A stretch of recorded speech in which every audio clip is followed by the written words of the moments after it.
সামলাতে পারি না, বয়স বাড়ার সঙ্গে সঙ্গে বন্ধু বান্ধবের কাছাকাছি থাকতে মন চায়। আমি একা থাকছি অনেকদিন, তবু পুরোপুরি পরিণত হতে পারিনি। একা সময় কাটানোর মধ্যে একটু সমস্যা আছে মনে হয়। হয়তো এই কারণেই মানুষ বিয়ে করে, পরিবার গড়ে তোলে, সন্তান লালন পালন করে আর পরিবার তৈরি করে। মানে আমি এখনই বিয়ে করতে চাই এমন না।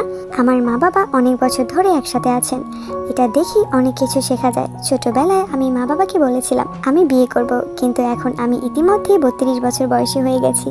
আজকাল সবাই সম্পর্কের পেছনে ছুটে, কিন্তু সত্যি বলতে অনেক চাপ আসে, বিশেষ করে সোশ্যাল মিডিয়ার প্রভাব। আমি শুধু ভাবি নিজের মতো করে বাঁচাই সবচেয়ে ভালো।